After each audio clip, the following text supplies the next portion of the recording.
আপনি এমন একটা বিমানে উঠেছেন যেটা শুধু একটা প্লেন না, আকাশে উড়তে থাকা পুরো একটা শহর।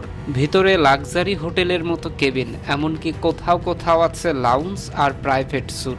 এই সেই উড়োজাহাজ যেটা তৈরি করা হয়েছিল একটাই লক্ষ্য নিয়ে, আকাশের রাজা হওয়া। কিন্তু প্রশ্ন হলো, এত শক্তিশালী, এত বিলাসবহুল আর বিশ্বের সবচেয়ে বড় যাত্রীবাহী বিমান হওয়া সত্ত্বেও কেন বন্ধ হয়ে গেল এর উৎপাদন? কি এমন সমস্যা ছিল যার কারণে বিলিয়ন ডলারের এই প্রজেক্ট থেমে গেল? আর কেন আজও অনেক এয়ারলাইন এটাকে ছাড়তে পারছে না? আজকের ভিডিওতে আমরা জানবো আকাশের এই তথ্য, এয়ারবাস A380 এর পুরো কাহিনী, যার শুরুটা ছিল স্বপ্নের কিন্তু শেষটা কিছুটা রহস্য আর বাস্তবতার কঠিন হিসাব। এয়ারবাসের ইতিহাসে সবচেয়ে উচ্চাকাঙ্ক্ষী প্রকল্পগুলোর মধ্যে অন্যতম ছিল এয়ারবাস A380। বিশাল আকার, আধুনিক প্রযুক্তি এবং অভূতপূর্ব যাত্রী ধারণ ক্ষমতার কারণে এটি বিশ্বের বিমান শিল্পে এক নতুন যুগের সূচনা করেছিল।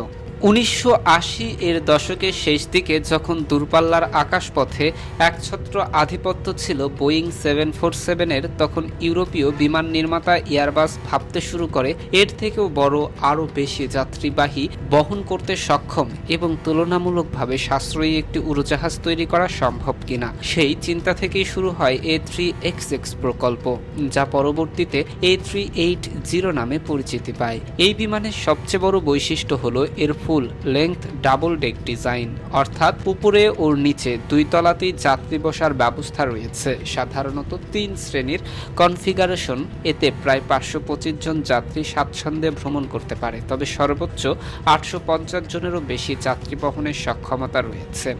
প্রায় 238 ফুট লম্বা এই উড়োজাহাজ এখন পর্যন্ত বিশ্বের সবচেয়ে বড় বাণিজ্যিক যাত্রীবাহী বিমান হিসেবে পরিচিত। এই বিশাল বিমানকে আকাশে ভাসিয়ে রাখে 4টি শক্তিশালী টার্বোফ্যান ইঞ্জিন, যেগুলো তৈরি করেছে রোলস রয়েস ইঞ্জিন অ্যালিয়েন্স।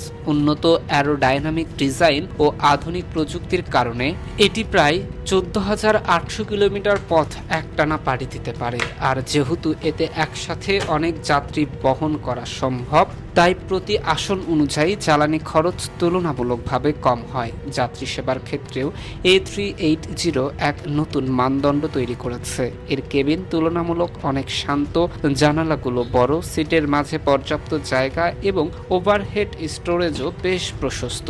দীর্ঘ ভ্রমণেও যাত্রীরা কম ক্লান্তি অনুভব করেন। অনেক এয়ারলাইন এই বিমানে প্রাইভেট স্যুট, ইনফ্লাইট লাউঞ্জ, এমনকি শাওয়ার সুবিধাও চালু করেছে, যা সাধারণ উড়োজাহাজে কল্পনা করা কঠিন। তবে এই বিশাল প্রকল্প বাস্তবায়ন করা সহজ ছিল না। প্রায় $25 বিলিয়ন ব্যয়ে তৈরি এই বিমানের উৎপাদনকালে নানা প্রযুক্তি জটিলতা দেখা দেয়। বিশেষ করে বিভিন্ন দেশে আলাদা সফটওয়্যার ব্যবহারের কারণে ওয়্যারিং সমস্যার সৃষ্টি হয়, যার ফলে উৎপাদন বিলম্বিত হয় এবং ব্যয় বেড়ে যায়।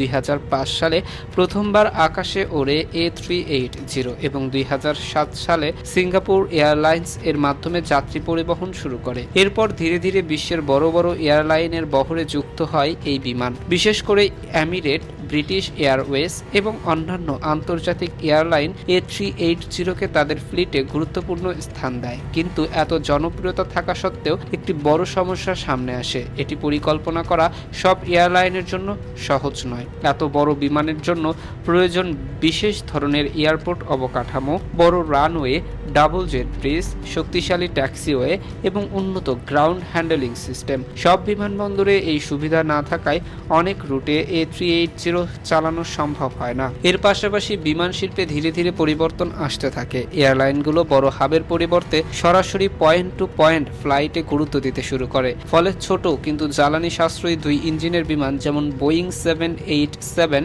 ড্রিমলাইনার এবং এয়ারবাস A350 বেশি জনপ্রিয় হয়ে ওঠে। ফলাফল হিসেবে A380 এর চাহিদা প্রত্যাশার তুলনায় কমে যায়। বড় অর্ডার না আসায় শেষ পর্যন্ত 2021 সালে এয়ারবাস এই বিমানের উৎপাদন বন্ধ করার সিদ্ধান্ত নেয়। তবুও A380 এখনও আকাশে উঠছে এবং আগামী কয়েক বছর উড়বে বলেই ধারণা করা হয়। বিশেষ করে এমিরেটসের মতো এয়ারলাইন এখনও এই বিমানের ওপর নির্ভরশীল। যাত্রীদের কাছে এর জনপ্রিয়তা এখনও অটুট, কারণ এটি শুধু একটি উড়োজাহাজ নয়, বরং আকাশে ভাসমান এক অনন্য অভিজ্ঞতা। সবশেষে বলা যায়, এয়ারবাস A380 শুধু একটি বিমান নয়, এটি ছিল এক যুগান্তকারী স্বপ্ন যা প্রমাণ করেছে প্রযুক্তি ও উদ্ভাবন মানুষের ভ্রমণ অভিজ্ঞতাকে কতটা বদলে দিতে পারে। যদিও এর উৎপাদন বন্ধ হয়েছে, তবুও বিমান ইতিহাসে এর নাম চিরকাল উজ্জ্বল হয়ে থাকবে। প্রিয় দর্শক, আজ এ পর্যন্তই। দেখা হবে নতুন আরও একটি গুরুত্বপূর্ণ ভিডিওতে। সে পর্যন্ত সবাই ভালো থাকুন, সুস্থ থাকুন। আল্লাহ হাফেজ। আর আপনি যদি আমার পেজে নতুন হয়ে থাকেন তাহলে অবশ্যই পেজটিকে ফলো করতে ভুলবেন না।